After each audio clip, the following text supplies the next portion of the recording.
Hello my friends, Jerry Rosa here in the Rosa String Works workshop. Got my good friend Bill Webb in today, and Bill just came up from Texas. Couple of things. Bill's starting his own luthier business down in Commerce, Texas. It is right, isn't it? Yes, sir. Commerce. Bill had his eye on a guitar that I had for sale up here. Let me tell you the quick story on that is I have a whole bunch of guitars to sell. I'm doing them as a favor for a friend. A friend of mine named Richard Brown passed away, and his widow has asked me to sell his guitar collection, and he had quite a collection. I have approximately 40 instruments that I'm trying to get rid of, about 20 of them being guitars. And here's one of those guitars. It is a Harmony Sovereign. And Bill's got a connection to a Harmony Sovereign that I'll let him explain to you.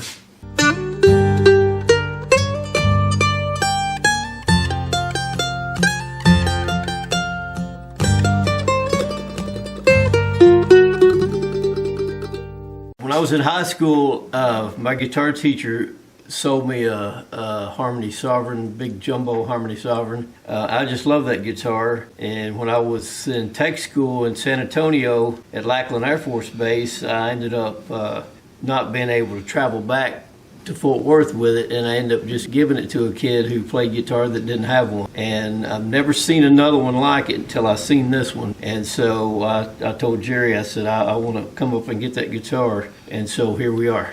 So we made a deal, and the deal is I gave him two options. I'm not going to say the exact numbers, but I gave him two options. One was a certain price and take it as is. Another one was a little bit more, and I would reset the neck for him. And so that's what we're going to do. We're going to do a neck reset on this guitar. That seems to be about the only real problem it has. It's up in pretty good shape. I don't know the whole story behind these Sovereign guitars. I don't know how old they are exactly, but I'm guessing 60s. Yeah. 1960s. I'm just guessing because I haven't looked it up. Because the one I had would have been 76, 77-ish. Yeah. So, well, I mean, this could be early 70s, but I'm guessing 60s or late 60s, you know. But I don't know. Don't know for sure. But it's a nice looking guitar. It's, other than the fact that the strings are, you know, you could throw a dog through there. Other than that, it's pretty good shape, really.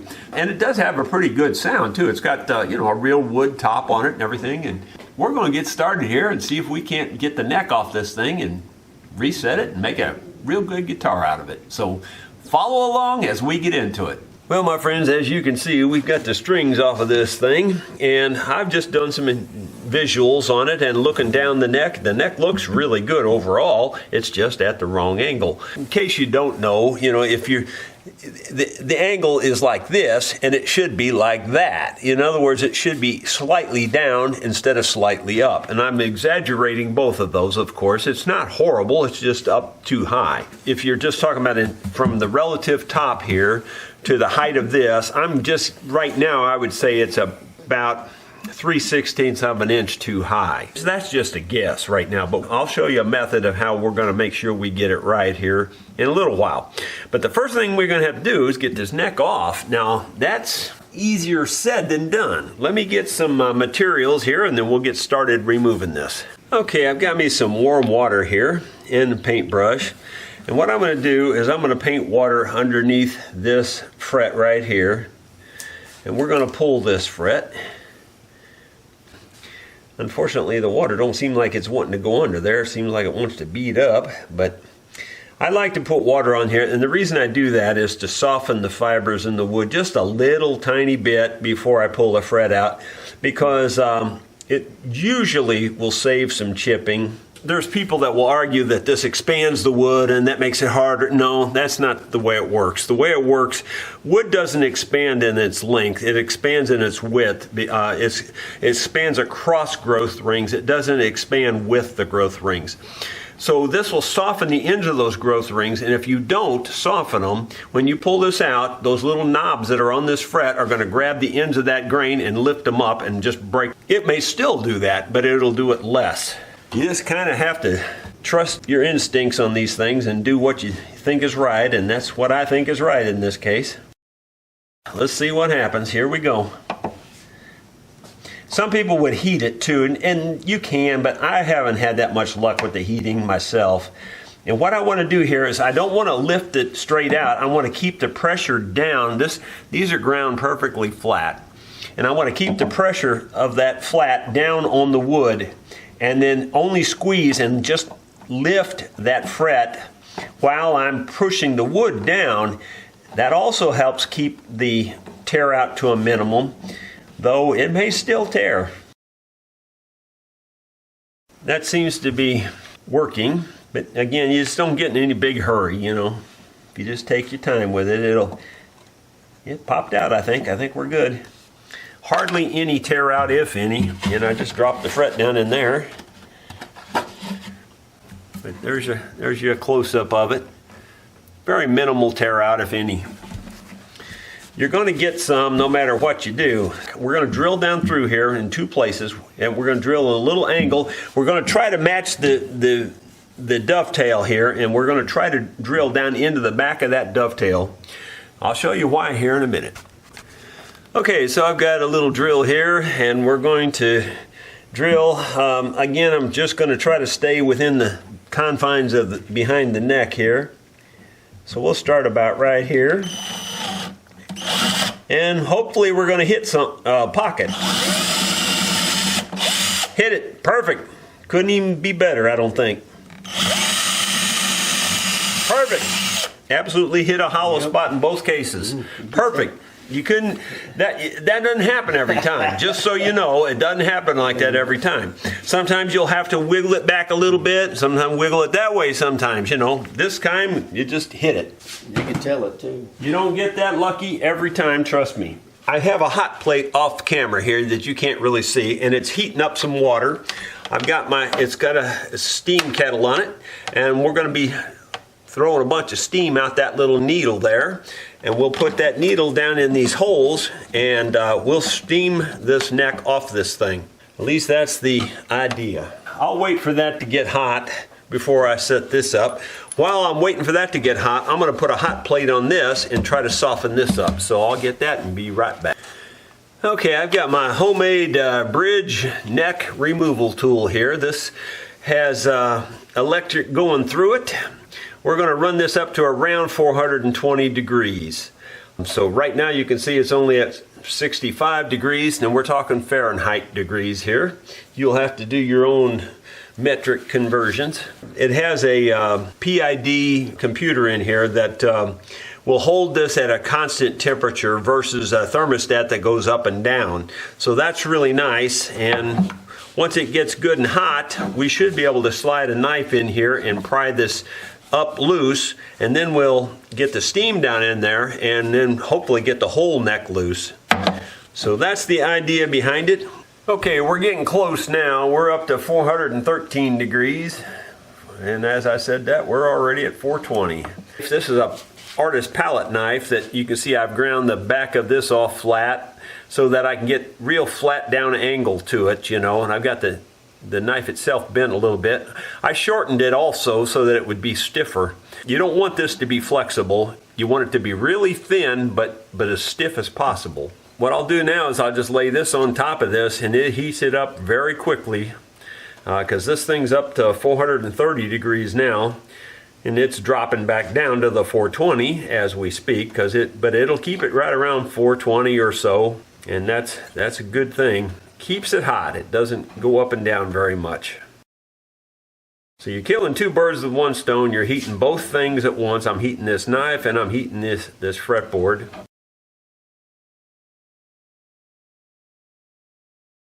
And so I'm going to set this off on this aluminum plate here and see if I can get in under this. It's going. Not completely, but it's going. We're not going to have too hard a time with it, I don't think. Shouldn't have said that out loud, especially not on camera.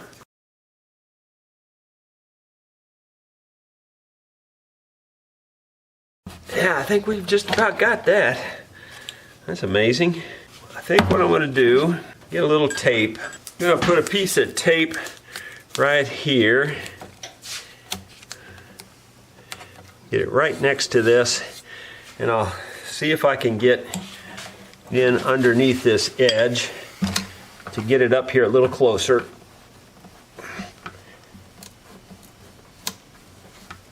That's a little tight. I thought I could get in there. Get another piece of tape for the other side.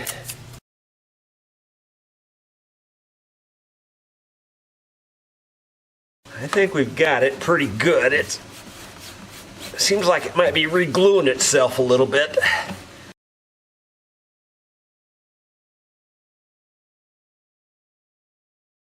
I'm going to call that good for now. Okay, the steam is up now. Perfect timing.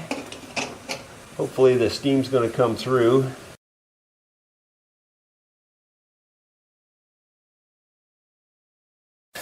The steam's really coming out here now.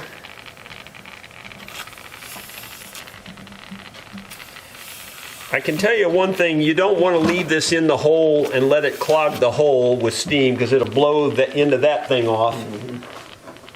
I've had that happen a few times.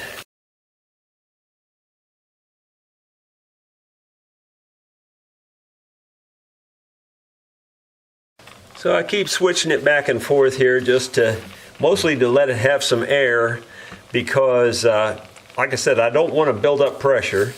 Because if I build up pressure, it's going to blow my steam pot apart over there. What I want to do here in a second is start wiggling this neck and see if we can get it to move at all. If you can get the least little bit of wiggling going, then the steam will work its way into those little cracks and it just keeps, you know, working its way in. All right, I'm going to see here if it will wiggle at all. Oh yeah, this is going to be an easy one. Yeah, it's wiggling a lot already. It's amazing how much that's wiggling already. Usually they don't do it that easy. Bill, would you want to switch that back and forth? I'm going to have Bill help me out there. Switch that back and forth. Just kind of keep switching it.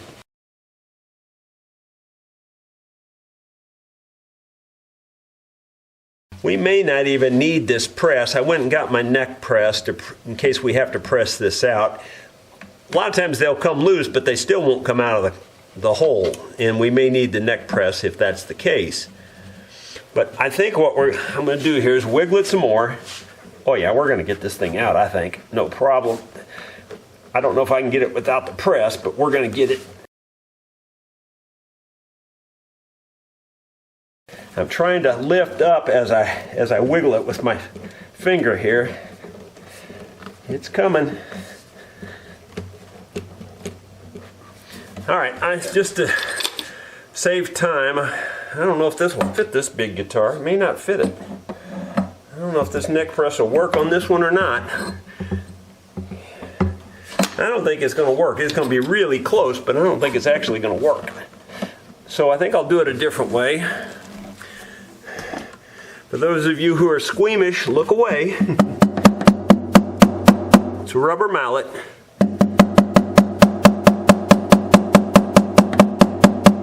That little bit of shock will oftentimes break loose a bond.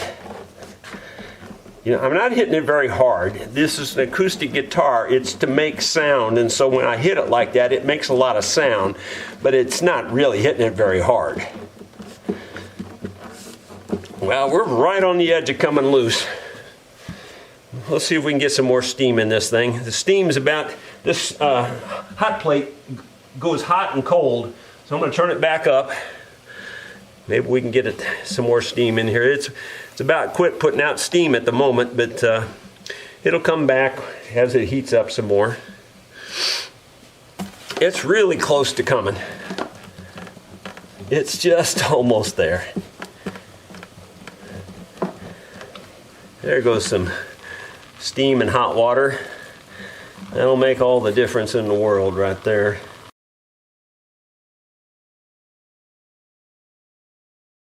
That's probably all we'll need. I have a feeling it's going to work. There it is. It's coming. It's coming. It's out of there.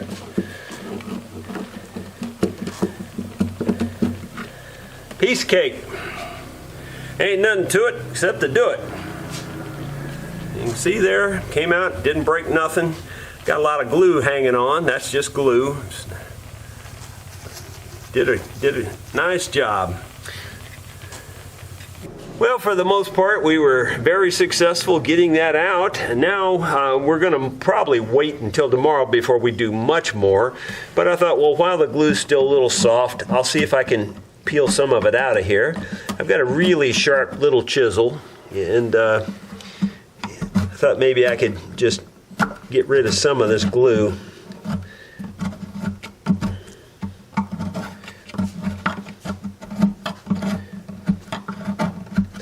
Trying not to cut the wood, I'm just trying to get glue. That's pretty much all I'm getting.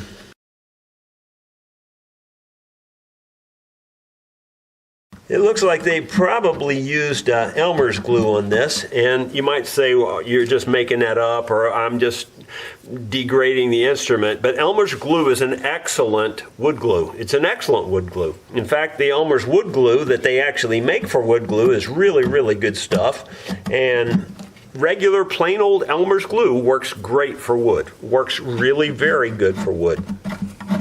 And that's what this looks like it is. It's either I would say it's either the Elmer's wood glue or the Elmer's glue plain glue. I think it's wood glue based on the color of it.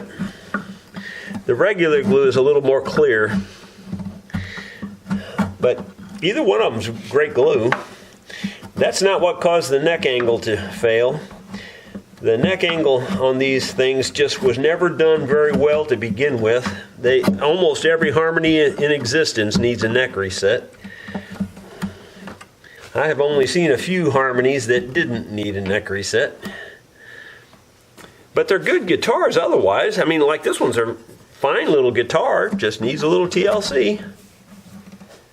A lot of glue down in there. They didn't spare the glue, that's for sure.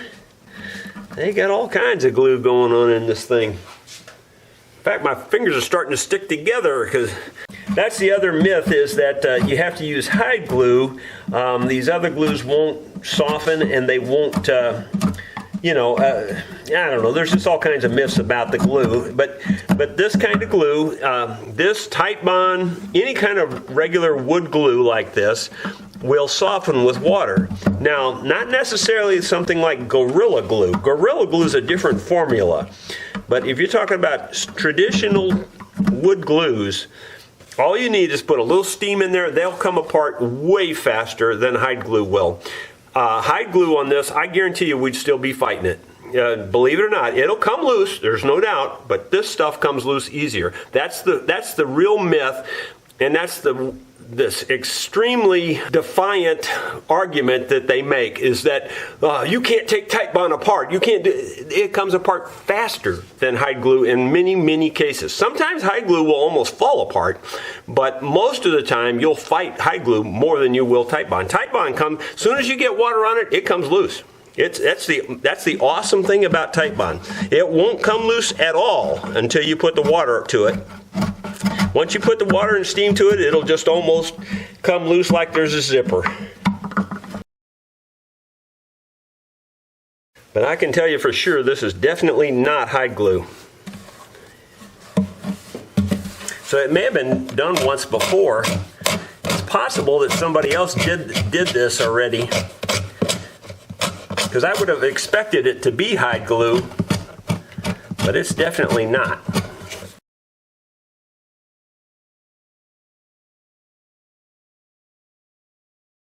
Let's see, what else here? Any more glue down in there? I still think I'm still getting glue out.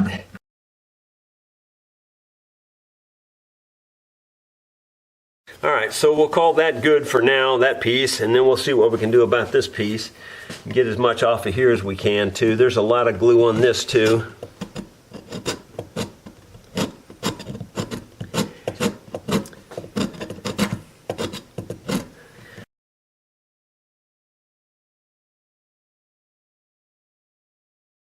I want to back up and say one more thing. I've said the Titebond comes loose that easy, so does the Elmer's wood glue.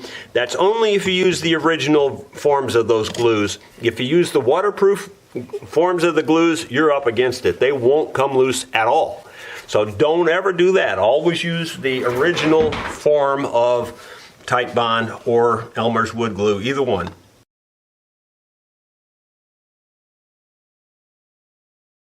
Still getting a lot of glue off of that puppy, but it's coming off pretty clean.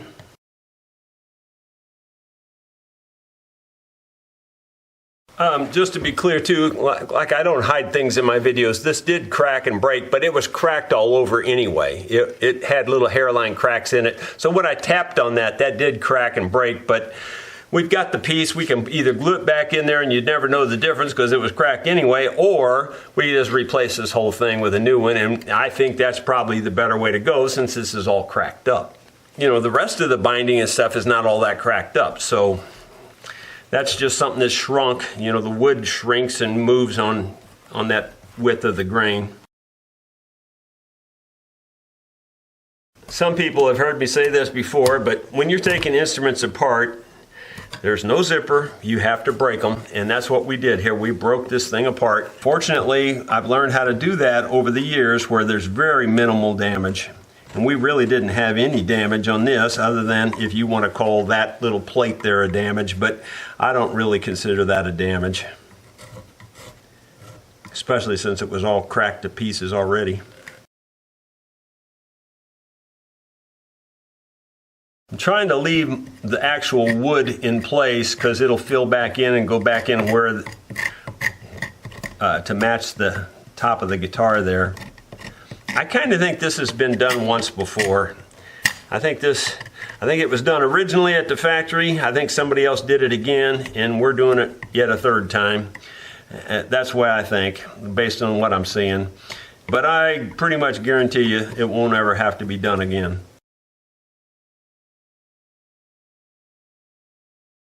The reason these joints fail, especially on harmonies, is they're not set real tight. They're loose. You know, like as much as that wiggled, there's no way it should have wiggled that much. You know, it just shouldn't have. It wiggled so much so fast that joint's just loose. It's not a tight joint. If you make them tight and you get good wood glue on there, any kind of a tight glue joint, just generally speaking, will not ever fail. They just don't fail, assuming it's a tight joint. If you get a loose joint, it'll fail every time, pretty much every time, especially if there's any stress on it. And of course, we know a guitar neck has a lot of stress on it. Just black and white facts that I'm telling you here. These are not somebody's guess. These are just black and white facts. Well, that's going to do it for today. I think we're going to let it dry. Even though it didn't get all that terribly wet, I can still feel it as moisture in here, and I would prefer to work on it dry when I start to set the angle. So we'll wait till in the morning and we'll get this thing fixed up. Well, my friends, it is the next morning, and I've set the neck in here to see how much play there is. Typically, there's quite a bit of play. Well, I'll be honest, on this one, it's not as much play as a lot of them I've seen. There is still quite a bit of play. I mean, there's play sideways for sure. Up and down, not as much. You know, but there's still, you know, more play than I would allow in a neck. And that's generally why the neck angle goes bad on them, because there's too much open air space in there and the glue finally pulls up over time, you know. Looking at this one right now, just, you know, pushing it in there as tight as I can get it to go down in there and checking it, it's still a little low. It's about, a 1/16 of an inch low. Almost an 1/8 of an inch low, really. When I say low, it depends on which end you're talking about. At this end, down here, it's low. In other words, I need for this to come up. At this end, it's actually high. You know, if I push this down like that, maybe, and hold it down, maybe it would be, yeah, it just barely goes over it now. But I'm pushing down pretty hard, you understand. The bottom line is we have to cut this joint to make this line up, and then we want to shim it tight so that it's as tight as it can be in there. Then it shouldn't have any problem in the future. That's not easy done. I mean, honestly, this is a time-consuming, difficult part of the process. It's not for the faint of heart. It's not for the impatient. You have to have patience to do this, to do it well. You know, it's one of those things you just have to go through the process. You can't speed it up. I mean, you could, but you're going to, hurry up and screw up is really what it'll amount to. What we have to do is find a way to get this neck to go down some. What that really means is that you have to trim off of this edge here, off of this face has to come down in order for that heel to go drop down. You have to trim it off of this heel so that that neck can drop like that. If you don't trim this down, as you can see, as that goes, this is pushing back. So this has to be trimmed off in order for that to push back, if you will. So that's what we're going to do. We're going to get started. I've got this small chisel here. I think I'm just going to make an executive decision and just go ahead and get rid of this, because this is all just crumbled up crap. It really is just all little tiny piece. So just get rid of that. It makes it simpler, because we're going to end up knocking it off there anyway, so might as well just bite the bullet and get rid of it. I've said a million times on these kinds of videos that you don't ever want to go from here out, because you'll knock out a great big chip out of the side of this. I guarantee you will. It will happen every time. So like if you're cutting this way and you cut out like that, not a good thing. You need to be on this side you need to be cutting in, and on this side you need to be cutting in. And if you're not cutting in toward the center, you're going to knock out big chunks. So I'm on this side right now, and I'm trying to cut a little bit. By the way, a little bit goes a very long way. We need to move it about an 1/8 inch over here at this end, but when you're this far away from that, just the least little bit, we'll move it 1/8 of an inch. So I'm trying to trim a very minimal amount here. So far, everything on this one has gone very simple. I thought that chisel's really sharp, and it does feel really sharp, but I'm going to hone it a little bit more off camera. Well, I promise you, my friends, this thing is so sharp that it literally just cuts the hair right off. It's amazing. You don't even have to touch your skin, and it knocks the hair right off. So it's really sharp. Hoping that'll make the difference here, because this sure wasn't cutting all this hard end grain. Oh, that's peeling off there now. Yeah, that's a lot different. It felt really sharp before, but it's really, really, really sharp now. Now what you want to do here too is you don't, if you just cut it off this end, then you've got, the end drops down, and you don't want that. You want this to carry back out. You want to keep this edge straight. So whatever you take off of here, you have to feather it out up this length.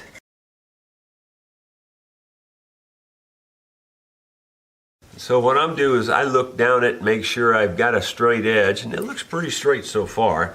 So we'll go to the other side and see if we can knock a little bit of this end off of here. And again, we're talking paper thin is what we're taking off of here. If you take very much off, you're going to regret it. You're way better off just taking your time, even though it really takes a lot of time. Way better off just trial and error and trial and error and trial and error until you're sick of trial and error. And I get sick of it, trust me. But about that time when you're absolutely just sick of it, it'll usually come together. Okay, so I've got that cleaned off. I'm going to make sure that this is clean down here. I might actually take this finish off. In fact, I probably will. I don't know. I'm not big on having a finished surface where you're going to glue your neck. You can tell that this body was made and finished separately than this neck, because there's finish in the area where the neck goes. In other words, this wasn't put on and then the thing was finished. You can't glue this to this finish. It won't stick. That's another reason why it pulled up, because all it's relying on is just a little bit of glue on this dovetail. If you get glue on here and everything's fitting flush, well, then you got a lot more glue surface. You know, I want to fix it where it never has a problem again. A lot of guys would say, well, yeah, but you can't take it apart. Well, I don't want to take it apart. That's the whole point. You know, the whole point is I want it to be fixed forever.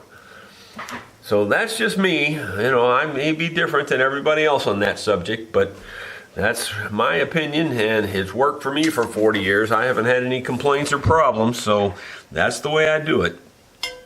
So we're probably going to take this finish off, but I just want to check here to see if we've made any improvement at all. Pushing that down in there good and tight. I doubt it's going to make any difference yet. Yeah, it probably made a hair of a difference, but only just a tiny bit.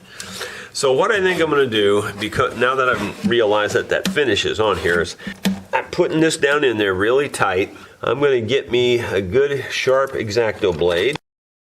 Two X-Acto blades, they say X-Acto 11 USA. These are great blades. They're a little harder. I'm going to very lightly score this area here. Pull the carpet over the edge here a little bit, let it lean down where I can get it against the, and I'm going to score this, and I'm going to remove the finish in this area. You got to be very careful when you score something like this, because your X-Acto knife blade can wander out into the area you don't want it to be in. You want to do this very precisely. Take your time.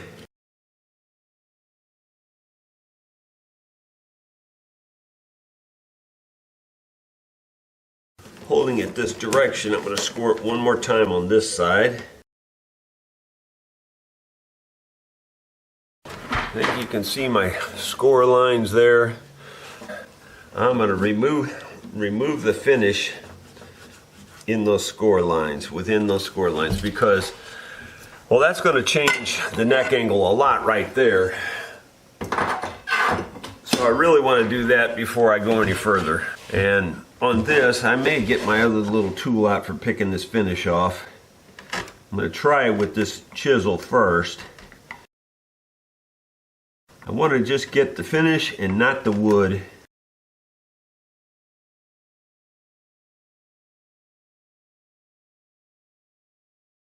Pretty much everything you do on an instrument like this, when you're getting into this kind of detail, you get one chance at every bit of it. Think about that. You get one chance at it. You don't get, there's no do-overs. There are, you know, fixing your mistake. There are, that, if you want to call that a do-over, that's a do-over, but it's fixing your mistake. So you try not to make the mistake to begin with. So the way you do that is you just be very, very slow, very, very deliberate. It may seem to you that it's taking forever, but that's just your natural hurry up and screw up type mentality. You got to fight that, and you have to just take your time. Just take your time. I don't think there's a person out there that could not do this. I think every person that's watching this could do this, as long as you just take your time. That's the whole thing about it.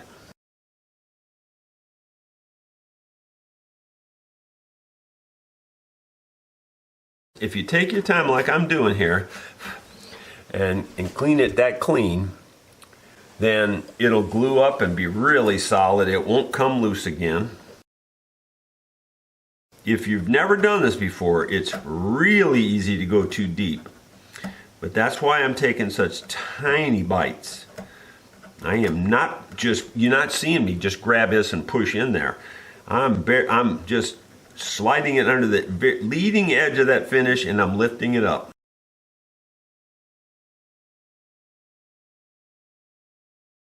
If I'm being 100% truthful, sure, I am taking the teeniest amount of wood off this sometimes.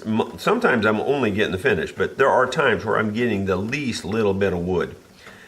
but it's not enough to make any real difference in what we're doing here. So I'm barely taking any wood at all ever.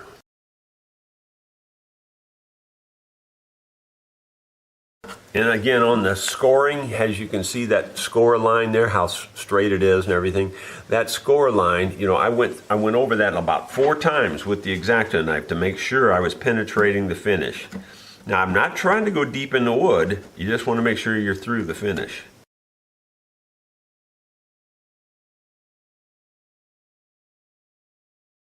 I said it already, but I want to emphasize it because this is an important thing for not just neck resets, it's an important thing for anything you do on an instrument. Glue will not stick to finish at all. 0, none, not any. Oh, it'll stick for an hour or a day or a week, but it won't stay beyond any length of time.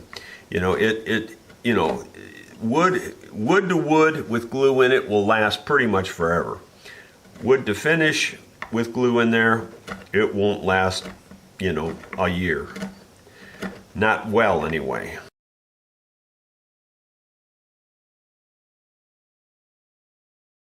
So you can see it's a very slow, time-consuming process, but well worth it in the long run.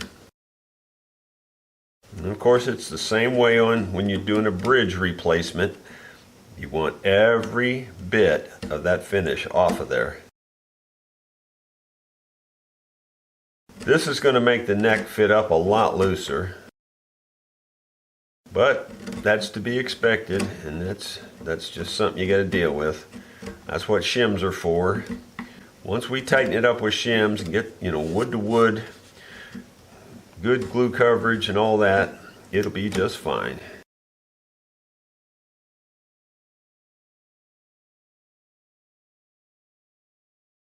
Where the finish hits the binding here, I'm going to scrape this binding down to the finish level also, because I don't want the binding holding it out and making an airspace. Now in this case, I'm just going from my score line, dragging it backwards so that it just scrapes the thinnest little bit of plastic off. I just don't want the plastic holding the neck out from the wood. Yeah, you can't feel that now. So there's a before and after, all kind of in one shot there. You can see which side obviously has been cleaned and the other side is not. And you can also see up here where I've scraped the binding and cleaned that. All right, so I just have to do the whole thing all over again. I'll turn the camera back on after I get this side cleaned up. We've got both sides cleaned off perfectly, and you can see there that they're very, very precise. It's just taking your time. That's all that amounts to do that. If you take your time, you can do the same thing I just did. Now we're going to put this back in here and see how much looser it is. It's going to be looser, and there is more play in it because it has to have more play now. We took out all that extra space. All right, so I'm making sure this is really tight, and then I'm going to put the straight edge back on it here and just see how that changed things, and it might have. It's right at the top edge now. So, it used to be an 1/8 inch. Now it's, 2 or 3 sheets of paper. Way less than a 1/16. I'd say like a 32nd of an inch. So we don't have much to go in terms of getting the neck angle right. Now, in terms of slop, we've still got some slop, but it isn't horrible. Just making sure it's down in there, and I've got it pressed in there good and tight. Check it again. Never hurts to check several times, Yeah, I would say a 32nd of an inch, which is not much. It looks to me like we just need to trim the heel down. Like there's a slight gap up here. There's a slight gap along, in other words, it's tight down here and it gets more open up here. And the same way on this side. So really, that's going to make it just about perfect if we can trim this really well. Now that I've cleaned all that finish off, I'm going to hone this chisel just a little bit more.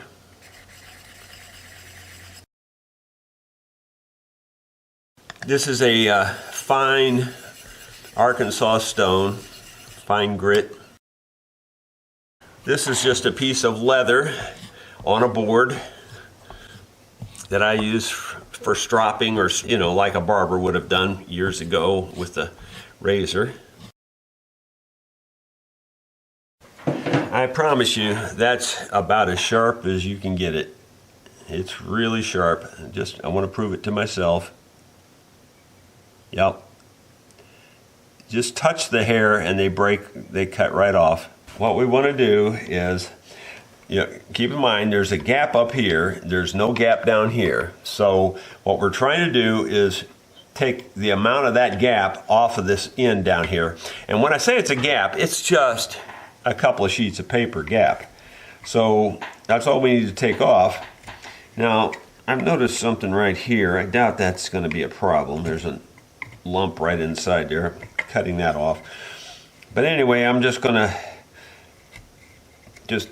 take off paper thin slices again to the middle. Might have just cut my thumb.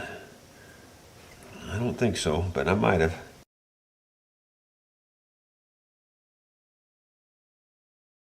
Another way I check my straight line is I'll take my chisel, lay it up against there like this. Now I'll try this other side. I don't think I took enough off to make the difference, I'll be honest. Trial and error is your best friend here. You don't want to go too far, because then you got to figure out how to fix that.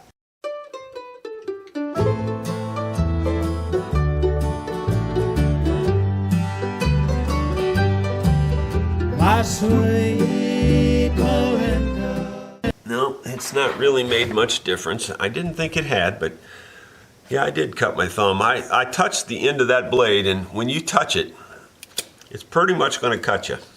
It's really sharp. I'm going to check sideways to see where we're coming across the bridge.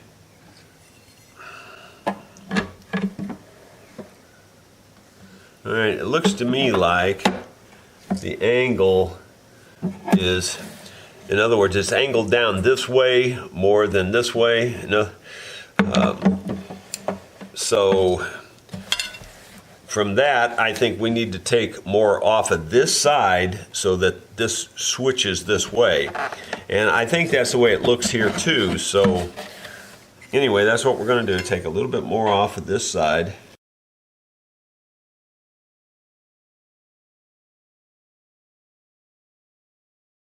You can see the little fine cut there on the end of my thumb, I think, where the little line is there. Can you see it? Or is it even focusing on that? Anyway, it definitely cut it.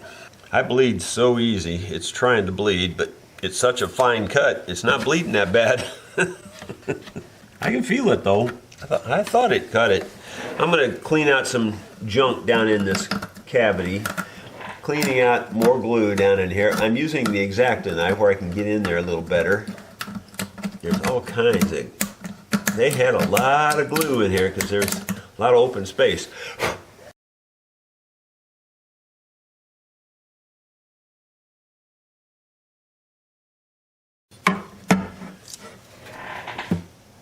Wow, it's hardly any now.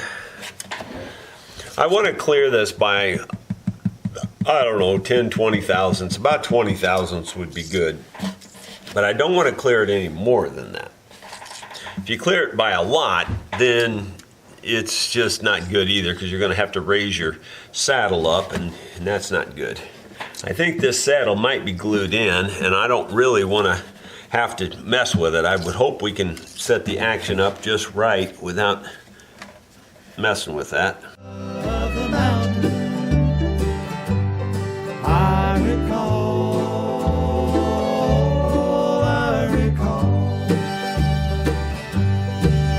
the day I met her.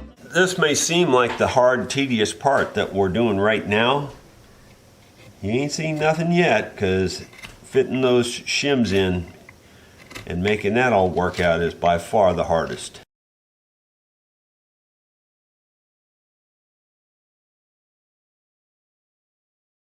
It almost goes over it now. It's bumping it.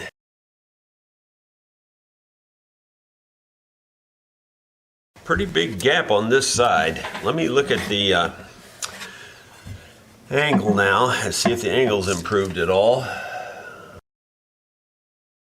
It's a little bit better, but it's not great. It needs to come off of this side here to get to close the gap on the other side.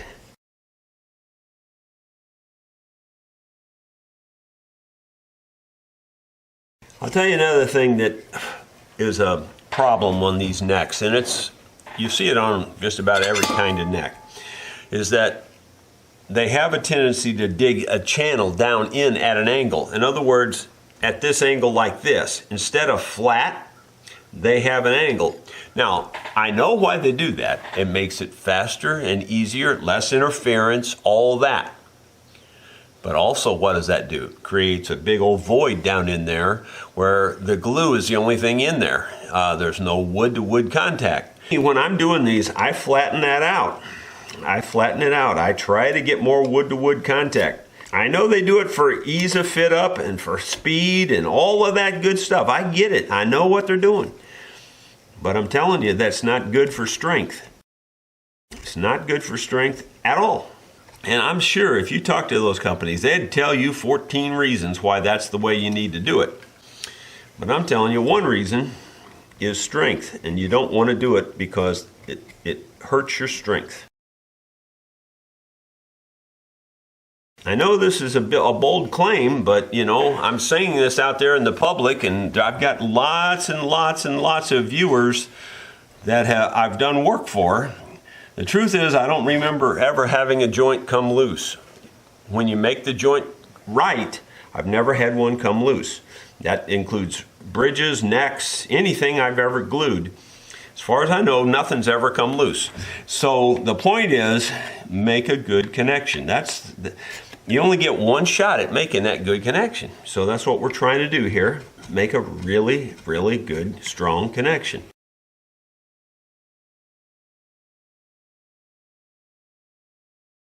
Hopefully the angle now will be much better.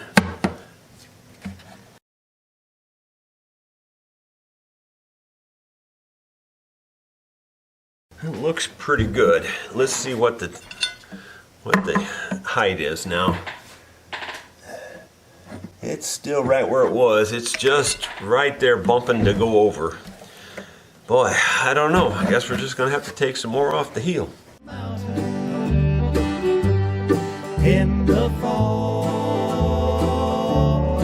in the fall, come springtime, we were married in a church house. Our love grew the summer long. There's still a deep void down in here like this at an angle. Not much I can do about that. I can't cut it all out, but I try to flatten it out as much as I can. All right, we're clearing it that time. We didn't touch it. In fact, it's clearing it just by almost exactly the right amount. And I'm just looking by eye. I'm not measuring anything. I just know how much I want it to clear by. And it looks good to me. I think we can stop right there on this. I think we're good. Now the problem is, how do we make it tight? And it's not as loose as I thought it was, but it's still loose. And we got to get that looseness out of there. You know, there's looseness. Oh yeah, it's where it shows up is when I lift it back up this way. Look how much. See how much it lifts right there at the heel. It lifts up quite a bit. It's lifting up by 1/16 of an inch. So we've got to get shims in there to take up that space to make this fit tight so that it doesn't wiggle like that. So that's what we're going to do, is we're going to get some shims to put in here to tighten this up. This is the hard part. Well, my friends, I had a little revelation there, just a epiphany or whatever the right word is. I've done this before, lots of things. I just never thought to do it on these shims. I want to get these shims really, really thin. My thickness sander will go down to about 20 thousandths comfortably, but I really want to go thinner than that. We're at 35 thousandths on these right at the moment, so I've got a ways to go. I thought I was closer. What I'm doing is I'm putting them sandwiched in like this. I feed them through the thickness sander, then I turn it over and adjust the thickness sander a tiny bit and feed them through again. That's taken reasonably even amount off of both shims. These are at 30, that's 36, this one's at 37, so they're within a thousandth of each other. And I'm just guessing on how much I'm adjusting, because it's pretty hard to know exactly how much you need to adjust it. What I'm going to do now, I think, is cut these to a certain length. Now that I think about it, it's probably easier to feed them through if they're a little longer, so I'll leave them a little long. What I did was I found some hickory. I've been making those hickory handles, and I thought, hickory would make a good shim. It's a strong wood. I think it would be better than the maple. The maple works good, but I think the hickory might even be better. So I've decided to go ahead and make these shims out of hickory. And I'm going to go back and thin these out some more. So basically I'm running them through, flipping it over, adjusting it, running it through again, and doing the same thing over and over and over and over. I'm going to try to get these thin way down. I don't think they're thin enough yet. Pretty sure they're going to be way too thick right now. It's really hard to know. It's just trial and error. So I'm just going to keep doing it because I'm just going to do it based on my experience in the past. All right, I've got these down to about 18 thousandths of an inch thick. 18 thousandths is really thin. That's maybe 3 sheets of thin paper, to give you an idea. The other way you can think of it is 40 thousandths of an inch is 1 millimeter. These are less than a half a millimeter thick. So they're really, really thin. Will they go in? I doubt it. I seriously doubt it. I'm going to cut them off and see if they will go in there. So I'm just going to mark it here with a pencil. The cool thing about having wood this thin is you can cut it with the scissors. Bill just walked in. We're getting ready to shim up your neck, Bill. And so that's the way that's going to go. Let's just see how far the neck goes in here. Like I said, whatever you think was tedious up to now, nothing was tedious until we get to this part right here. This is the tedious part. Now, we might get lucky. I've made these really thin. Wow, look at that. They almost go. They almost go. But the last one that almost went took me another hour to get it to go. The angle is still not perfect, but it's close. It's only off by about a 1/16 of an inch. So what we'll probably do is I'll take this out. Not easy to get it out. And I'll try to, in fact, I think I'll just mark these things. I'm going to say, I don't know, I'll just put an X on this one. This is the one that I want to keep close to me. I'm going to turn it over so I don't cut my X off. I'm going to thin this one down because I want the neck to swing this way a little bit, just to get the neck straight with the bridge back here. It's still off by a little bit. So I just want to thin this one down, and I'm going to go over to my thickness sander and push them both through there. All right, so I thinned the one side down.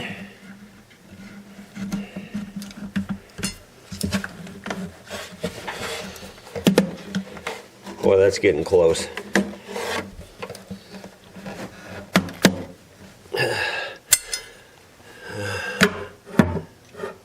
Yeah, the neck angle's changed on it again, so it's bumping again, unfortunately. But then again, we're not all the way down. Let me look at the angle this way to see how we're doing on the bridge. Well, that's pretty close now, I think. Yeah, that's almost exactly right now. You can't hardly beat that. But unfortunately, we're not going all the way down in there. You can see we're still high. Doggone it. But this joint's tight as a bull's butt at fly time, which is really good. Look at there, that joint is just perfectly tight. That's what you want. Unfortunately, though, the angle is not as good as it was a little while ago. So, at least right now, it's indicating, and the fact that we're not all the way down, that's not a good indication. Yeah, it's not going to go. All right, so we got to get her back out of there. But she's tight, that's for sure. So I thinned that one down so thin now. Let's see what it is. It's like 15 thousandths of an inch. That's pretty thin. This one's still at about 18 to 20. It says 20, 19 there. Yeah, that's the problem. It's getting so thin now, it's like paper, and you try to push that through the sander, it doesn't really want to go now, it's so thin. Tell you what I can do, I should have done it already, and this might just be all I need, is just to scrape the insides of these and get the extra glue off too, because I kind of got ahead of myself there. I didn't clean up as much glue on this as I did on the other thing. So that's a good idea. Let's do that. And I'm just going to take my X-Acto knife and get in here. Actually, I may have to use the chisel because that glue is pretty set. So let me try taking this glue off with the chisel here. Bill, I was showing them how sharp this chisel is. Well, it may not be that sharp now, but before you didn't have to even touch your skin. You could just go like that. It would cut the hairs right off. Oh, that's sharp. Yeah, I've never had a chisel that sharp. It was that sharp, trust me. Well, I just touched it on the end. Oh, yeah. Just touched it. I didn't even hit it, you know, and it cut my thumb. Yeah, it's sharp. By the way, these two cherry chisels, I think they've actually changed names now, but they still have the cherry design on the handles.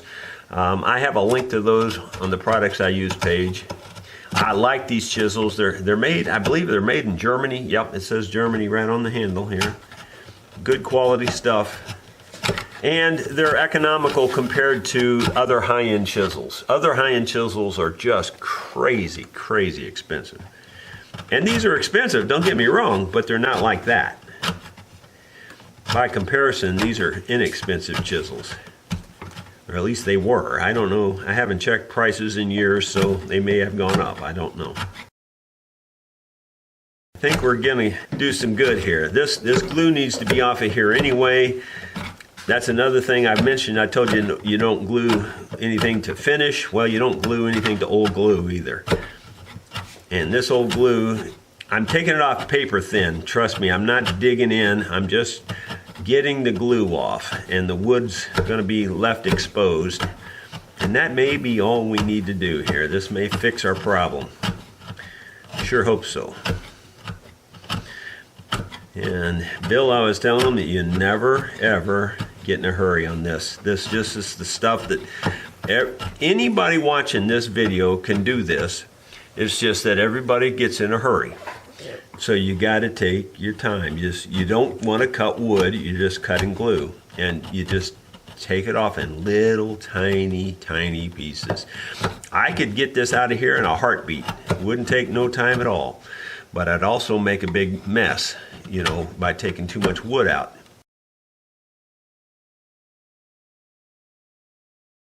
Did you sleep good, Bill? Oh, yeah. Is the little efficiency apartment up to your standards? Oh, yeah, we love it. Good. Sue does a nice job keeping them all clean and neat and decorated, etc. Yeah, the big rental retreat is nicer, but we don't need that much space. Yeah, it has a lot of space, doesn't it? Yeah, there's a lot of room up there. Yeah, I'm almost there, but I'm glad we did. I'm glad I thought to do this. because it needed to be done, number one, and number two, this might solve the whole neck fitting problem right here. Kill two birds with one stone.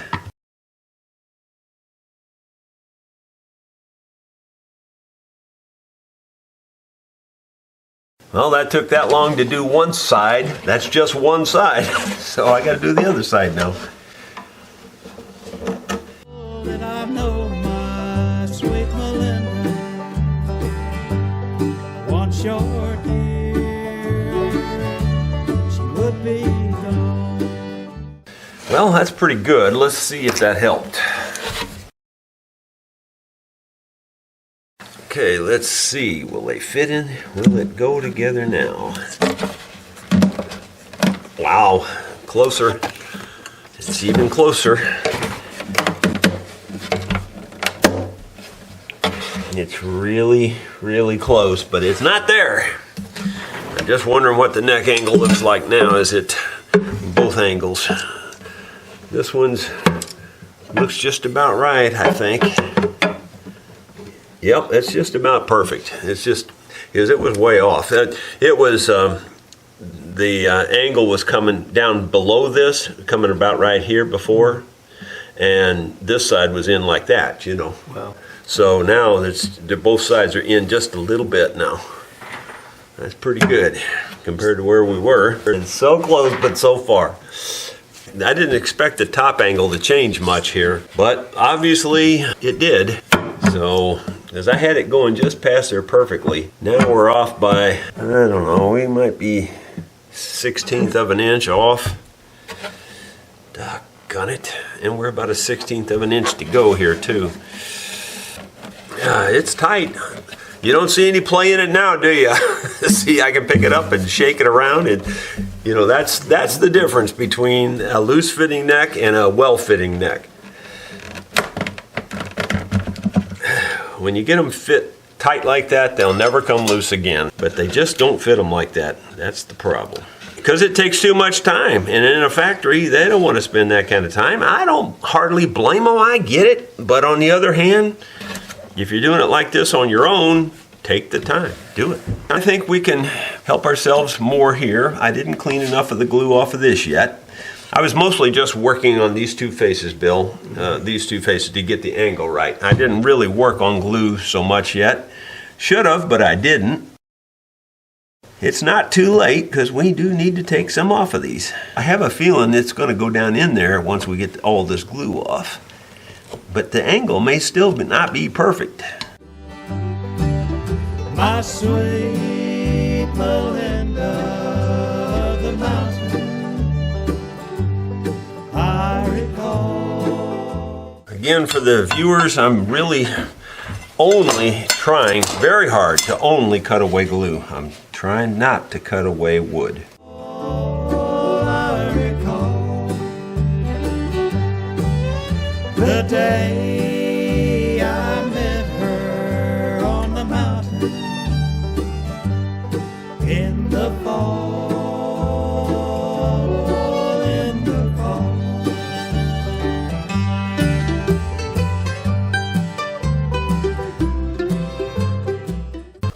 Read 'em and weep here again. See what happens. Boy, it's so close now. But I bet you the neck angle's not right. That's the bad thing. Yep, it's still down by a little bit. For my money, I think this saddle sits up way too high. For as thin as it is and everything, it just seems like an accident waiting to happen to me. I mean, it's lasted this long. Obviously, it's okay, but I'm not a fan. So it wouldn't hurt to drop this down a hair anyway, which would help us a little bit on our angle. So I still think we have to work on our angle some. But boy, it's tight now. That part's, you know, there's no glue on that. It's just as tight as it can be. It's about the thickness of that thing right there off, so it's about a 1/16 of an inch approximately. And this is almost tight. It's still not perfectly tight. We're I don't know, 32nd at the most high yet. I'm just trying to debate on what to do here. I think I still just gonna have to take it off the heel. I don't think I have any options. But I think we're so close now that we can almost feel success here.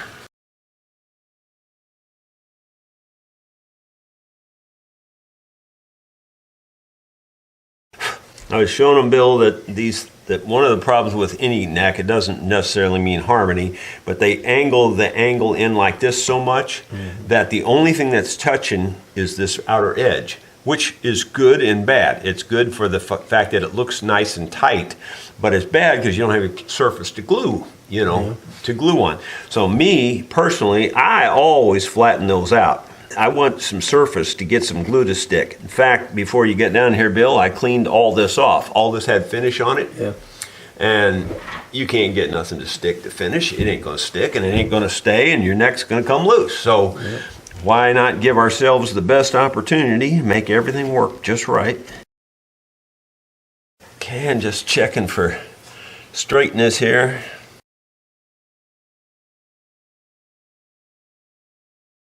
Yeah, bridges, again, they have the same problem. The factories, they try to fast track it and they don't clean it all perfectly, and they've got it sitting on pieces of finish and various and sundry things. They don't get 100% glue coverage, and the only way to get 100% glue coverage is to use a brush and swirl it around and get rid of all those air bubbles, because those air bubbles are not your friend.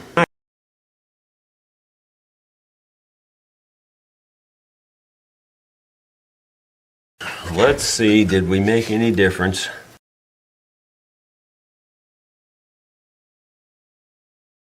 It's close enough, I think we could force that.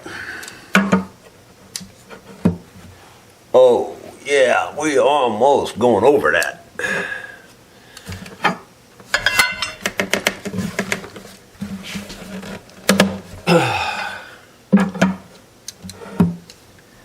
Oh, it's so close.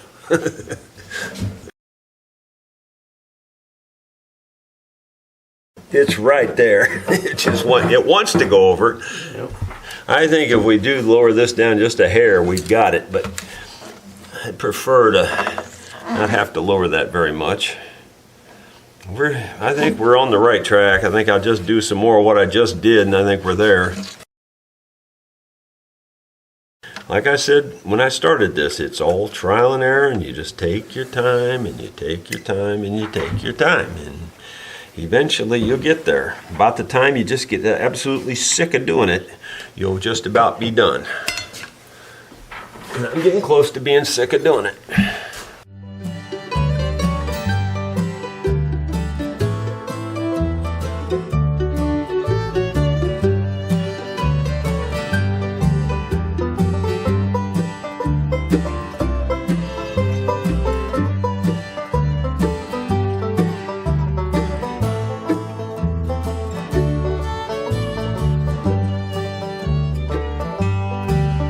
Now I kneel by her graveside in the valley. We're over it, but just barely. You can see daylight under there. I'd like it just a hair more than that. That's about an 1/8 inch in on that side. And we're about a little, maybe a strong 1/8 on that side. So we're pretty dang close compared to where we were. About the same. It's pretty close. Pretty close compared to the way it was. It was off by 1/4 inch at least. You know, you can press your luck, you know, and you've got a good tight joint, which is what makes the difference right there. That's what makes the difference. And we could loosen the joint if we go much more. It's real tight right now. I don't think it'll hurt to take just a little teeny bit more off, and then it'll just be that much better.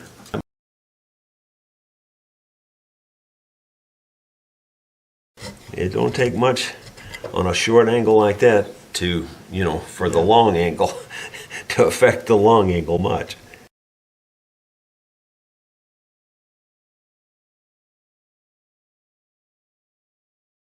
I was telling them too, Bill, you never go that direction. Yeah. It'll chip it out first time, every time. Every time.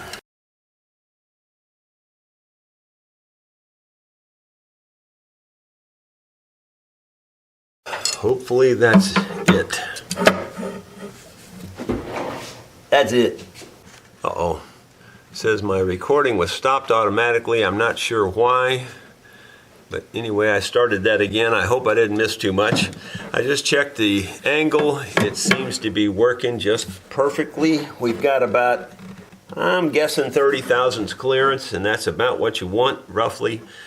So almost a millimeter of clearance. Ain't nothing to it except to glue it. So that's what we're going to do. Let me get my Tight Bond original wood glue here. Okay, my friends, I think we're just about ready to start doing the glue up here.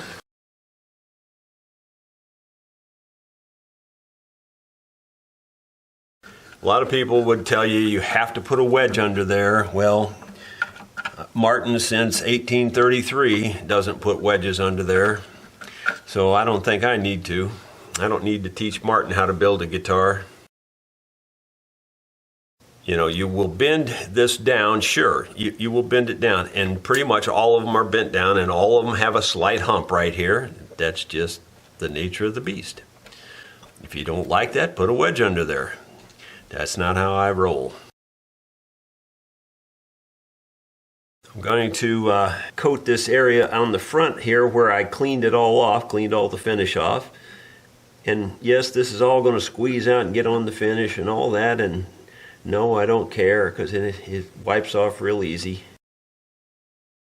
The reason I use a paintbrush is because I can work it around and get rid of all the air bubbles.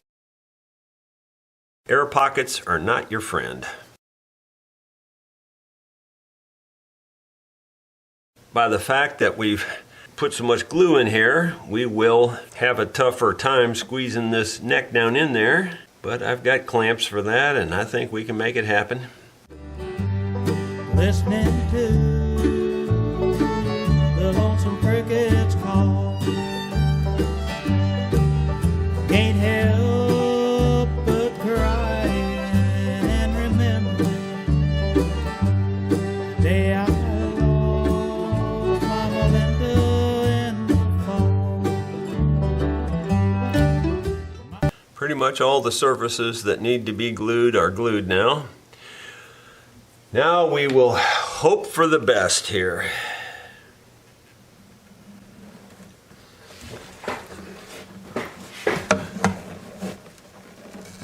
A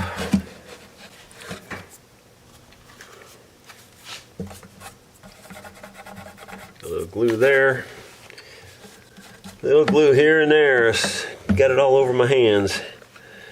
Let me see here. I think I'm trying to do it like this.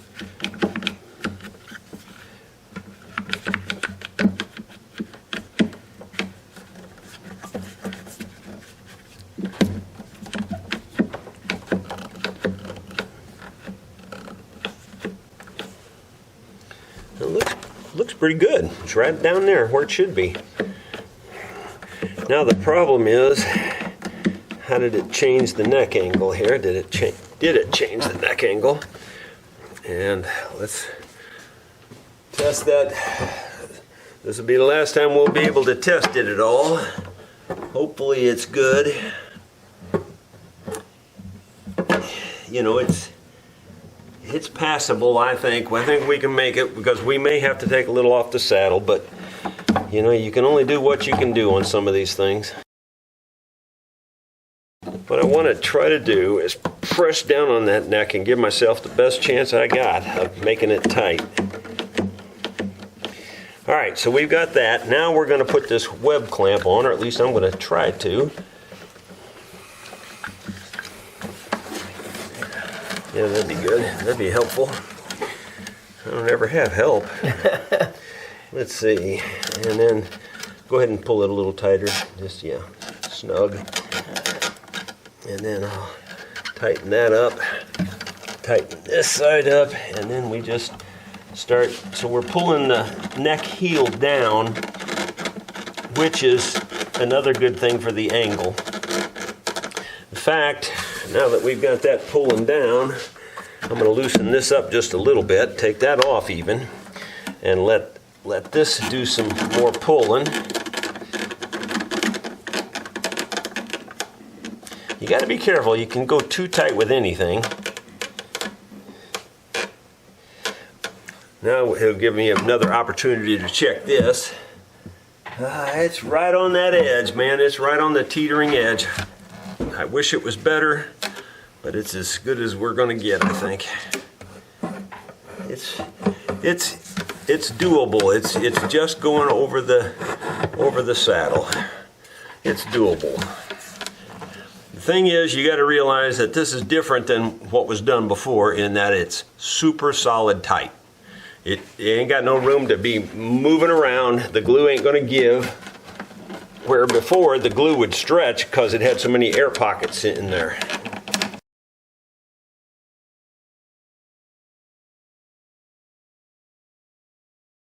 Probably put on a couple of clamps back here too. And this will bring this tail down. Yes, it's going to bend it a little bit. That's okay with me. It works for Martin. Works for me.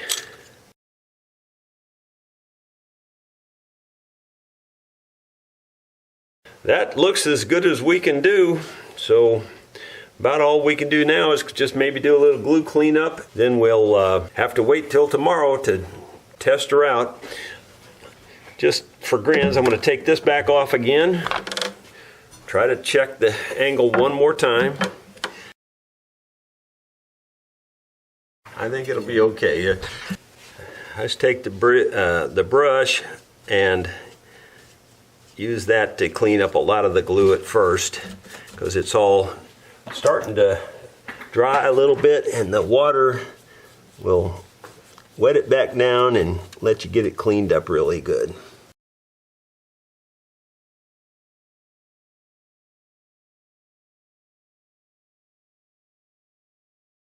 Once you water this glue down like that, even if there's a glue residue left, you can wash it off with water later. So it's important that you get as much of it off as you can right now. Other people will say, no, don't even take it off at all, clean it up after it's dry, and you can do that, but then you also run the risk of scratching something.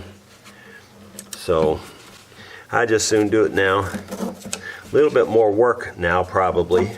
A teeny bit of a gap right in here, but it's not enough to matter, and it's probably the binding even, I think. It could just be the binding wasn't set down perfectly on the neck to begin with, because I don't think there's much of a hole there.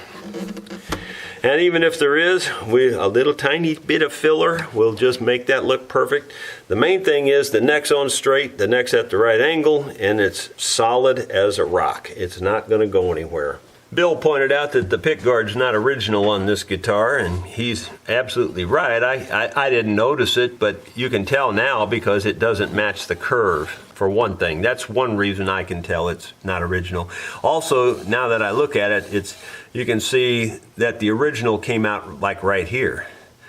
Came out right here. There's a line in the finish, and then there's some scratching here, so they probably played it without a pickguard for a long time and then put this pickguard on there. Yeah. Well, my friends, we are on the next morning and we're going to take the clamps off and see if we were successful or if we have to do it again. And Bill just said, I'd be surprised if you had to do it again, but you know what? So would I. However, it's possible. It's not impossible. Okay, the first order of business is I'm going to put this fret back in. It'll be hard to do that after we get her all strung up.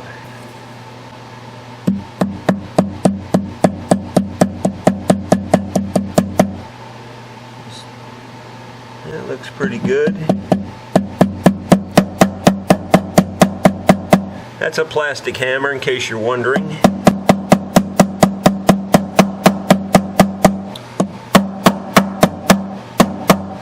Looks good to me. We've still got just the least little tiny indentions there, and we can fill that and dye it, and you'll never ever see it. I always fill it with white filler, believe it or not, which is seems kind of silly, but white filler dyes real easily. My only problem is my filler's still a little dry.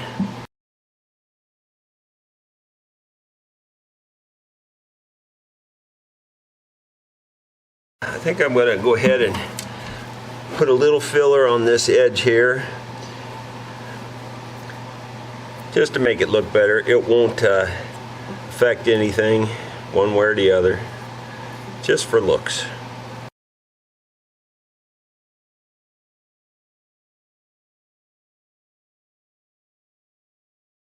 There's a tiny bit down here too, so we might as well fill that as well.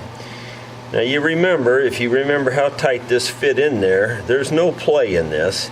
Sometimes you just can't get every single edge to match up, but it's where we want to be.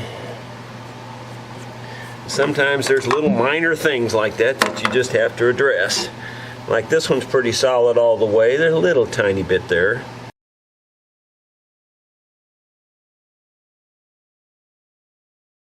So either this will work or we'll be doing it again. That's the bottom line. I'm not so arrogant to believe that I would never have to do it again. I've never had to do one again that I can remember, but you never know. This might be the first.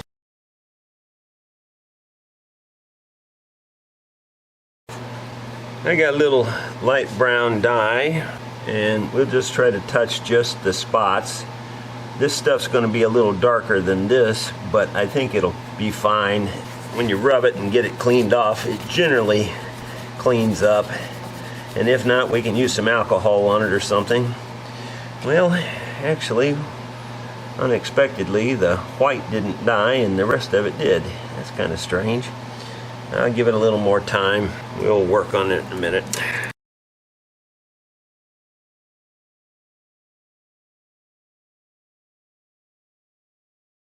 Good enough for the moment. This didn't turn out quite as nice as I wanted right here, but I think if we scratch a little bit of that dye off of the actual wood and leave it on the hole, it'll be okay.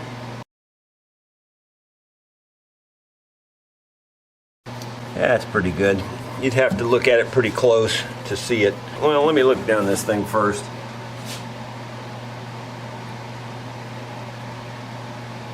It looks pretty good when I look down at it. I don't know, we'll find out, I guess. Guess I might as well go ahead and do a little leveling, fret leveling. We got some pretty bad fret grooves and things in here. I just want to make sure that mostly that the frets are in the same plane. We're not going to do a complete removal of everything, but we're just going to get it nice.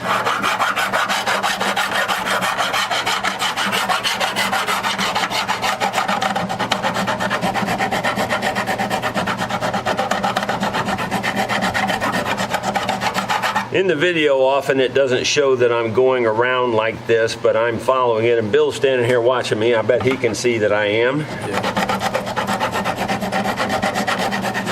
Because I usually speed this up in the videos.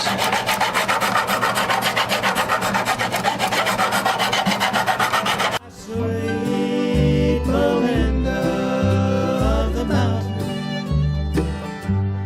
I recall.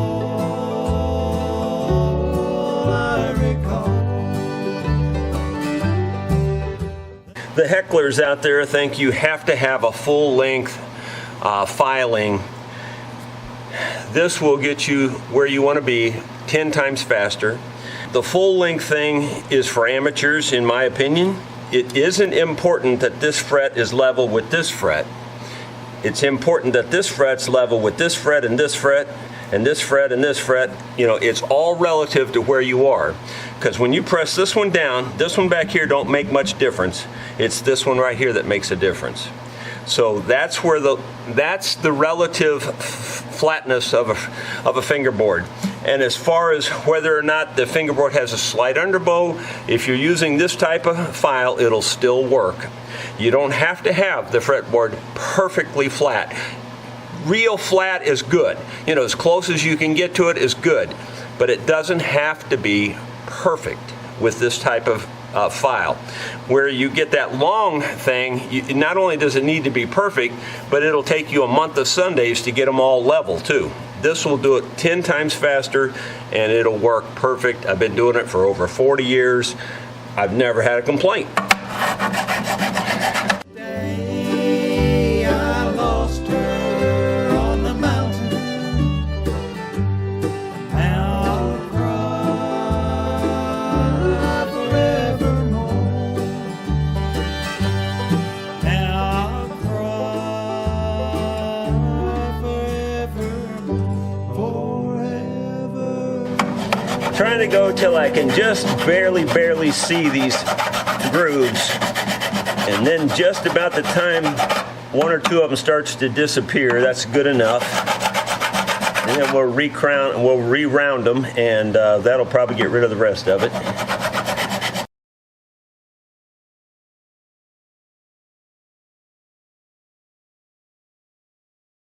Okay, you can see now that there's just barely one little tiny mark right there, least little tiny mark there, least little mark there. So we're really close. I don't want to go to the point where I don't see anything, because if I go to where I don't see anything, then I could be going too far.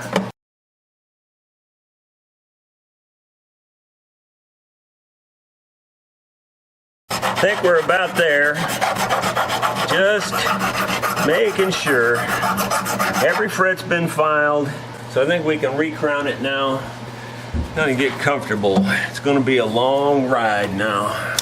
What you may or may not be able to tell in the video is I'm tilting this. I'm exaggerating it now to prove it to you. I'm tilting it like this. I'm filing the corners off. That's all I really want. I don't really want to take anything off the top.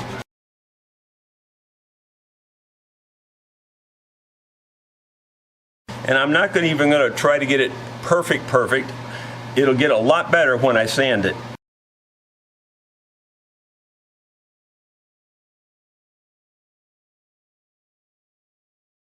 A couple of these frets were real high on this edge, like these two specifically were real high on this treble edge.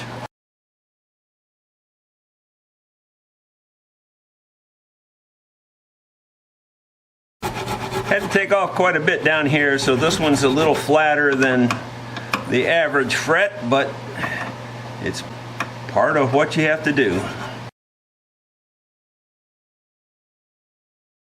The people that say you can only sand frets this direction, they don't really understand metal sanding at all. This is 600 grit sandpaper. You cannot feel any grooves in this once you sand it with 600 grit. This is the fast way to do it. This is the way to keep your frets level. If you do it like this fret can be a thousandths lower than this one. This way they stay relatively level. And what's really cool about this, and you can believe what you want, this rounds them off faster than the rounding file.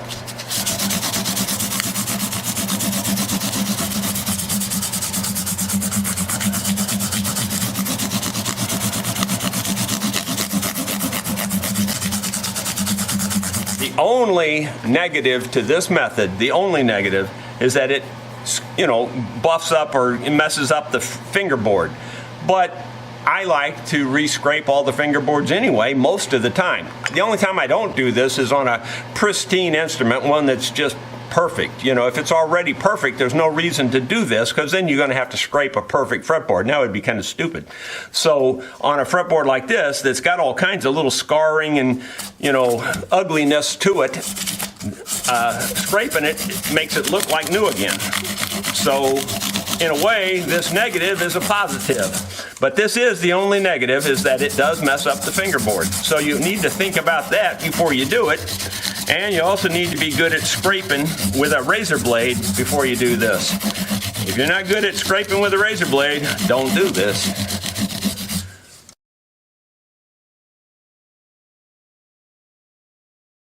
Look at them frets and how round they look now. Yep, look good. They look round now. and they're shiny, you know. Now you can buff each one of these frets out and make them like a mirror too. I didn't take Bill here to raise for my own, so I'm not going to do that today. I'm not going to make them a mirror. I'm not making enough money in this job to make these a mirror. But in fact, I don't know if I'm making any money in this job or not. I'm just trying to get rid of these auction instruments. Now we can go to the single edge razor blade. My supply is getting low. I'm going to have to get some more. But then again, I'm retired. Those might last a long time. The trick of doing this is to have a firm grip on this. This is why my hands hurt so much, because I'm squeezing this so tight. If you don't do it tight, it'll chatter on you, and you get all these chatter marks, and that's not going to work.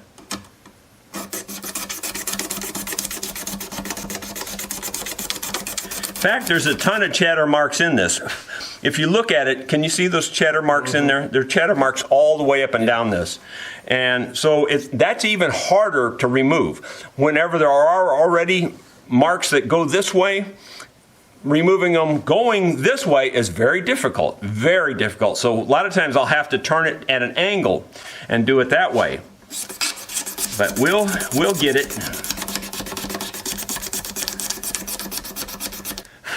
There's a little gouge there, fingernail gouge. We can get most of that out. It'll look almost like brand new when we're done. I don't know how people play with long fingernails. It aggravates me. I have to keep my nails.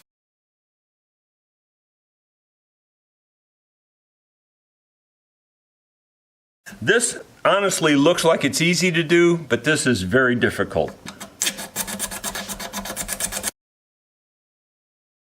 The other advantage of this is it will level the shell inlay or plastic inlay, whatever happens to be in there. This will level that also.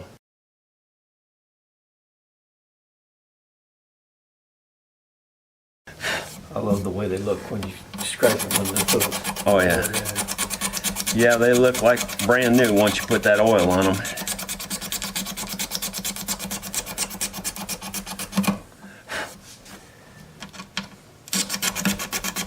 Yeah, this is pretty rugged here.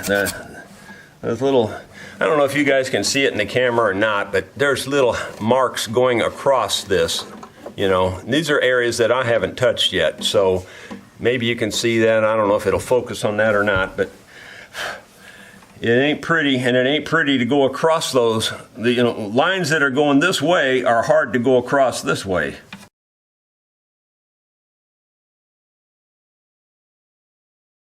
This one here, I can still see the lines in the shell.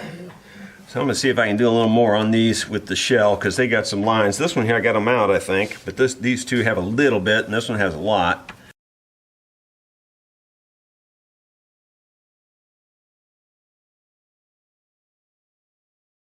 I've actually seen these same lines in other Harmony guitars. I think it's something from the factory. Really? I do think it is. I really do. I've seen the exact same thing many times on Harmonies. I think they just rough sanded them in the factory or something, you know, and called it good. Yeah, so it's consistent all the way down. Yeah, I'm pretty sure it's a factory thing. Maybe on certain vintage, you know, Harmonies, maybe it was a certain time frame or something. But anyway, I've seen it before.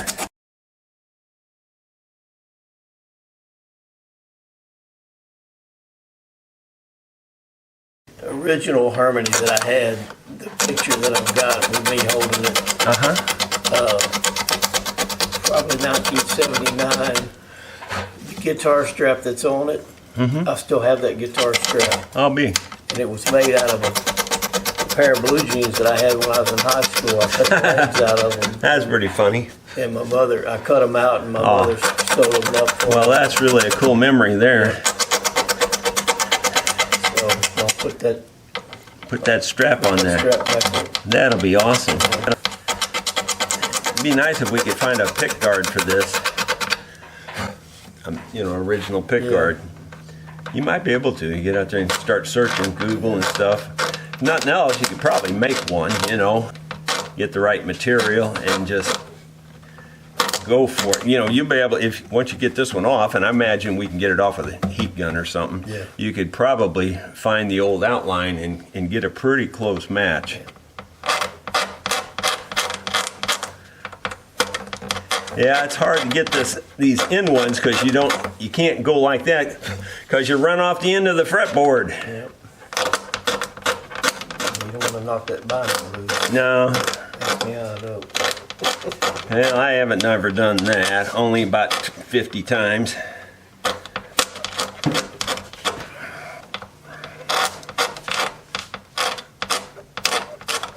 Yeah, that end there's really got the lines in it, man.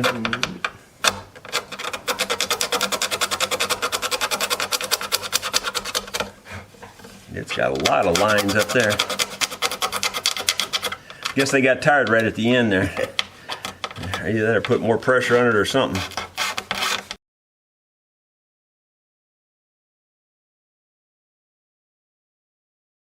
All right, we got one more thing to do here too, and I'm sure Bill knows what I'm about to do. I got to scrape along each fret. We're going to go along this edge first, all the way down, and then we'll turn the guitar around and go along the other edge.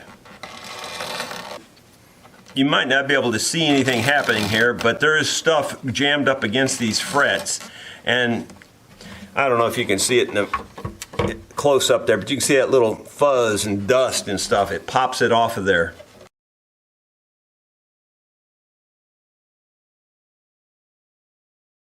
These frets almost look new now. Yeah, it's amazing how much of that came out. Yep. We got 99% of it. Yeah. Well, here's a spot. It's got glue or something. I think it's glue. I always keep my thumb there to keep from grabbing that binding.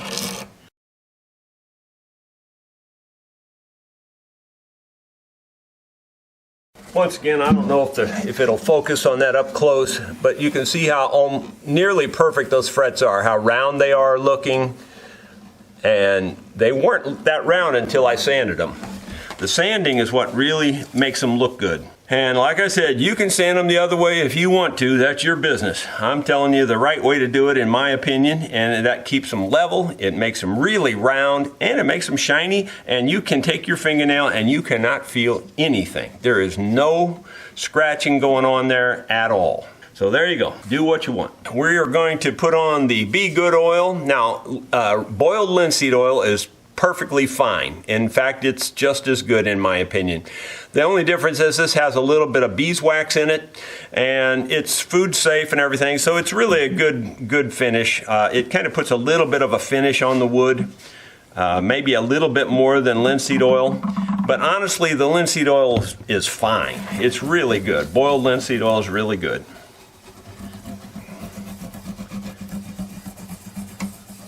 And this, so you notice I'm just using my fingers. I guess if it was going to kill me, it would have already done it. You also see me going this way, not this way, and the reason I do that is that helps it get under the fret. It gets under the fret really good this direction. I've learned that when I'm wetting down fretboards and things, I've learned that if I go this way, when you pull the fret out, they'll still be dry. If you go this way, they're always wet under the frets. So I know this works, and I think what it is I think a little bit of pressure gets it and forces it under there, almost like an air pressure.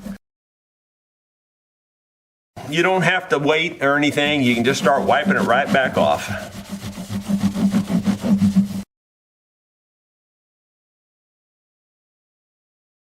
And I'm going to get a clean dry cloth to finish it up. You don't need to leave any oil on there. Just wipe off as much of it as you can get off, and you'll be just fine. On boiled linseed oil, in fact, I recommend that you do this, and then you wait about 5 minutes, and you come back and wipe it off again with boiled linseed oil. I haven't found that I need to do that with this stuff, but the boiled linseed oil will seep back out of the pores a little bit. Very, very nice. There's your close-up. Makes it look like a brand new fretboard.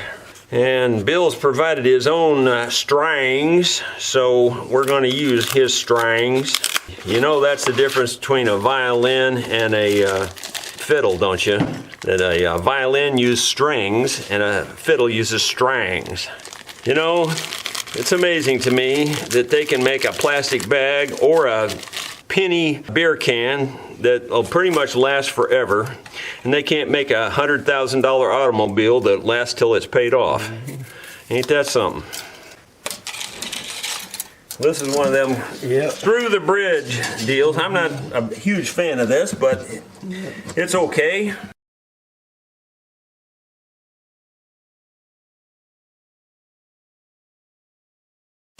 I guess we'll zoom you in and we'll show you my stringing method again. You get your string put into the bridge, you wrap it around like this. You go from the inside around the outside of the post, back over the top, and you can put 1 or 2 wraps like that. Then you go back in through toward the middle and you stay above the strings you've already wrapped. And before I had arthritis, this was a piece of cake. Getting my fingers to work now is not as easy. But anyway, you just do that, and then once you pull it up tight like this, and then you raise the string straight up, and you're pretty much already tight. You don't even need to use a string winder, but we are going to oil these worm gears down. Some people will say, do not do this, that your strings will slip.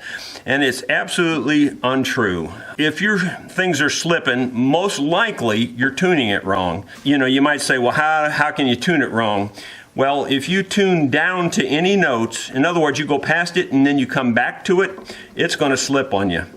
You can only tune up to notes. And if you ever tune down to a note, you're making a mistake. And it'll make you feel like your tuning keys are slipping. If you always tune up, they'll almost never ever slip. And that's pretty much any tuners. And I know people just will argue that and just say, well, my tuners slip. Well, okay, fine. They don't slip when I do it, you know. I don't have that problem. In my 40 some years, I've only seen 1 or 2 sets of tuning keys that actually had a problem. And those are the ones that are absolutely wore out.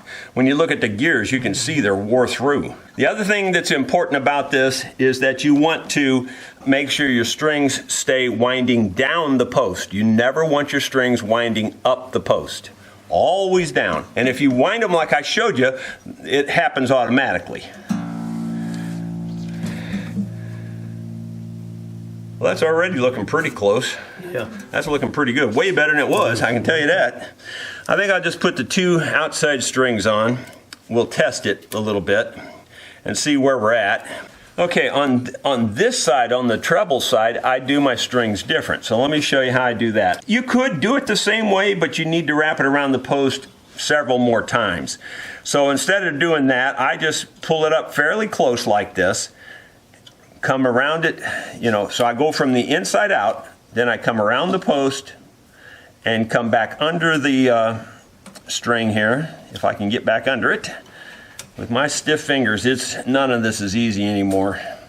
It's actually not difficult, but I'm having trouble with my fingers. Then you just raise that back up like that. Then you need to, you know, hold pressure on it like I do here. I just hold pressure like that as I tighten it. Now this side, you could use a string winder if you want to, you know, because it's going to take a few windings. But the difference is you do want a few windings on this side. That keeps these thin strings from breaking as much. If you only have a half a wind on these thin strings, they'll break a lot of times at the post hole. So it's better to have 2 or 3 windings around these narrow strings.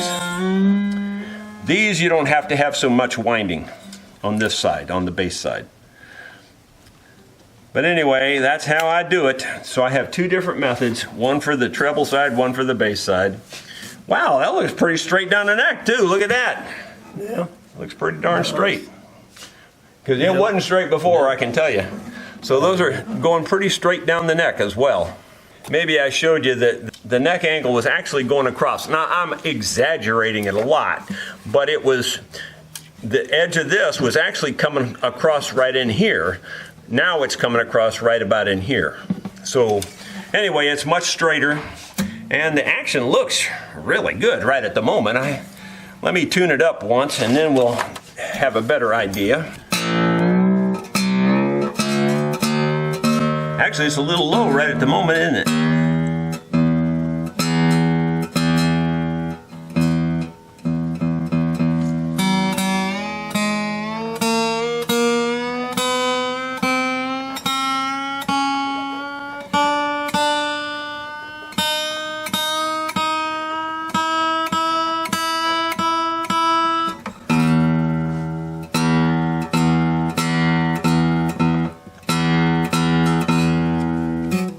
If anything, it's a hair low. Blows me away. I wasn't expecting that. I think by the time we get all the strings on it, it's probably going to be fine because it's going to pull, you know. Yeah, I don't think we're about to mess with that saddle at all. No, I don't think we'll have to. What I was trying to do was keep from having to change the saddle around because it's, well, it is what it is, and I don't want to deal with it, to be honest with you. It's just easier just to leave it like it is. So I'm hoping we don't have to mess with the saddle. And right now, I don't think we will. But let me go ahead and get the rest of these strings on this, and then I'll turn the camera back on. Well, my friends, it was a tough battle, short battle. We didn't take very long to do this. Turned out better than I was really expecting. You know, it's my first rodeo, so I didn't know what to expect. The action's lower than I expected. I was expecting action to be in the 100 range, you know, 100, but it's like 70. You know, it's in that range, so it's very low. Listen to that thing. You're going to have to go a ways before you find one that sounds any better. That thing's got a nice sound.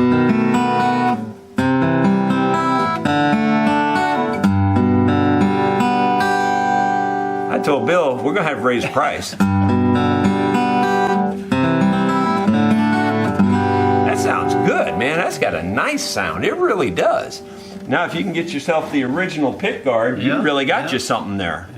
Yeah, that's a nice guitar. Oh, whoops. I didn't put anything on here. We're going to have to fix that. So I'll be back in a second. Well, my friends, I did my duty there, and I made a cap for that. We made it out of hickory, believe it or not. I didn't have any plastic that would match, but that hickory matches the color pretty close. It's not perfect, but over time that'll yellow a little bit, and you can put a little more oil on it, and it'll yellow a little bit more, you know.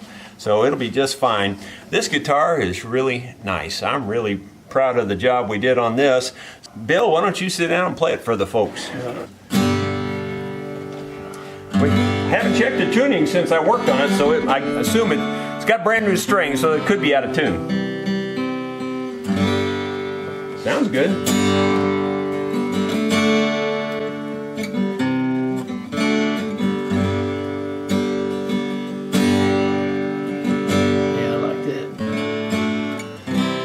What were you picking a while ago? You were picking something standing up here, finger picking something or something. I don't know if it was finger picking or what.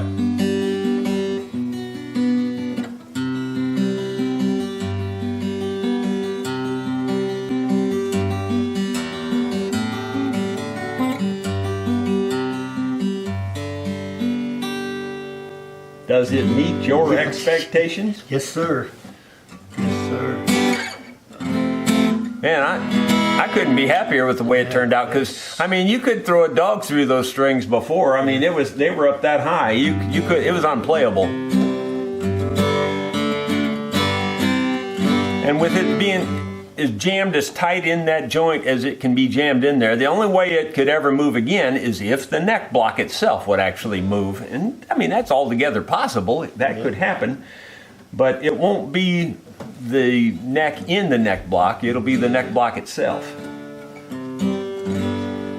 Yeah, I'm happy with it. Well, good. Well, if y'all like this video, give me a thumbs up. And if you haven't subscribed, be sure to do that. And we'll see you on the next video as Bill plays us out of here.